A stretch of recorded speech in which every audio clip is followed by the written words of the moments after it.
ეს კადრი როგორ დაიცა საპოლიციო ჭყლეტაში მზიამაღლებელი როგორ გადაუარეს მას რასაც შეგვიძლია მოქალაქეები სვამენ შეკითხვებს რომ აი ხასო გადაუარეთ მიგგვიან რომ ხელი დაარტყა ეს ნორმალურია ეს სწორია და პოლიციელები ვერ იცავენ ამ შეკითხვას პასუხს ჩვენ ეს კადრები გავაანალიზეთ რომ მივხვდარიყავით რომელი სიტუაცია იყო ეს კონკრეტულად და ნახეთ რომ ხო ეს სიტუაცია იყო როცა ჩემთან ჩანს ხო ვეც სხვა რაკურსით ვიღებდი ამბავს ამ საპროტესტო აქციასთან ეს იგივე ამბავი ეხლა ბათუმების მე გადაგა ჩქარა დაშენდა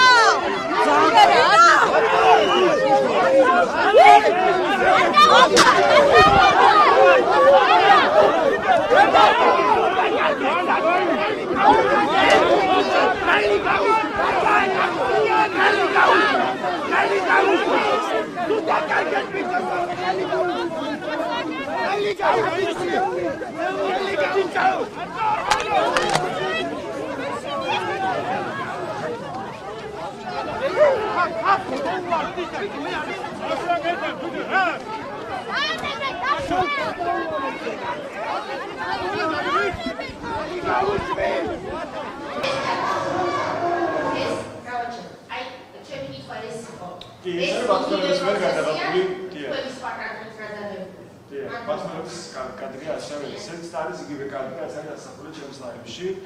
ხო, ჩემს კადრში არ ჩანს. ხო, ჩემს კადრში არ ჩანს ზიამაღლების გაცემა. მადლობა.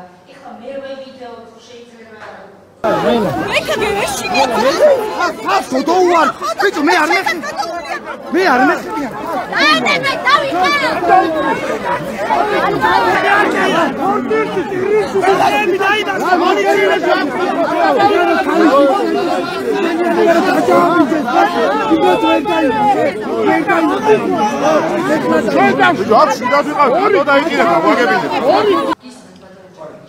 მე დავინახე საპოლიციო ჭყლეტა, სადაც ძალიან რთული იყო იმის გაგება და გამორკვევა, პოლიციელები როგორ მოქმედებდნენ. მე ვხედავდი და ეს ჩანს ამ ლაივში, რომ პოლიციელები არ პასუხობენ მოქალაქეების შეკითხვას, აღშფოთებული მოქალაქეების კითხვებს, რატომ გვიჭერთ, რატომ წააქციეთ ხარ და გადაუარეთ, რატომ დაარტყა ნიღბიანმა ქალს ხელი.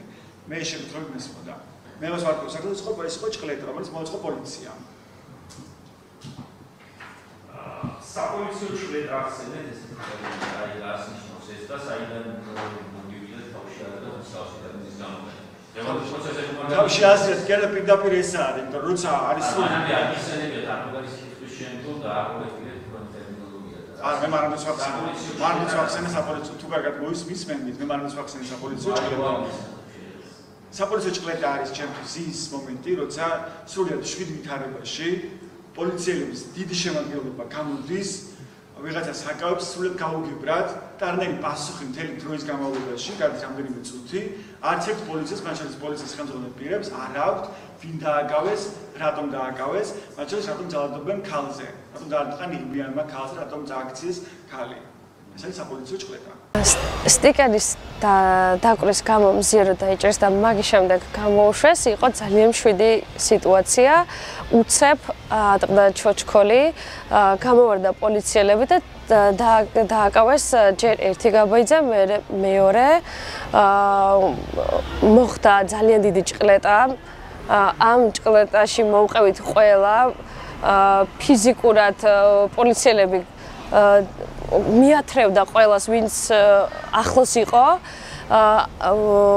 მახსოვს, რომ მზია დაეცა, გადაუარეს და ვიღაცებმა ააყენეს. პოლიცია ცდილობდა ხმამაღლა და უშვერი სიტყვებით ჩვენს ყველას დაშინებას მოვყევით ისეთ ჭყლეტაში, რომ ჯერ დავარდა მზია, მახსოვს, რომ გადაუარეს ყველამ. გულისხმობ პოლიციელებმა დავინახე, მე ვიღებდი კადრს, როგორ ააყენეს და ცოტა გვერდზე რომ გამოვიყვანეთ, არც ფეხსაცმელი ეცოდა, საერთოდ ჰაერის ჩასუნთქვაც უჭირდა. მაგის შემდეგ ისევ წამოვიდა პოლიცია, კიდევ ცდილობდით, რომ განეიტრალებას უკვე არავინ აღარ ცდილობდა, ფიზიკურად გადარჩენაზე ვიყავით ყველა, გვაწვებოდნენ და უფრო დიდი მასა წამოვიდა, იმიტომ რომ გამოცვივდა ყველა პოლიციელი, მიგვათრევდნენ და რაღაცნაირად არ ვიცი დავაღწიეთ თავი და იმდენად ცუდად ვიყავით ჰაერზე ოდნავ გავედი დავრეკე სასწრაფოში ჩემი კუთვნილი ნომრიდან დაახლოებით 15-დან 20 წუთამდე მოვიდა მე სასწრაფო ამ დროს უკვე სასწრაფო რომ მოვიდა მზია უკვე დაკავებული ყავდათ და სასწრაფო რომ დამირეკა პასუხად გავეცი ის რომ ვისთვისაც რეალურად გამოვიძახე სასწრაფო უკვე დაჭერილი ყავდათ და იმათმაც მიპასუხეს ცინიკურად რომ იქ კარგად მიხედავდნენ სასწრაფო გამოვიძახე იმიტომ რომ ჭყლეტის დროს მოყვა ყველა და მზია საერთოდ ძირს დაგვივარდა რამოდენიმეჯერ და უკან რომ გაბრუნდა ვერ მივხვდი როდის დაიჭირეს მაგის, მაგრამ როგორ მოახერხა ფეხზე დადგომა, იმდენად ცუდად იყო კადრებშიც ჩანს და იქაც ყველა ხედავს, რომ საერთოდ ფერიც ადამიანს მასე არ ექცევიან.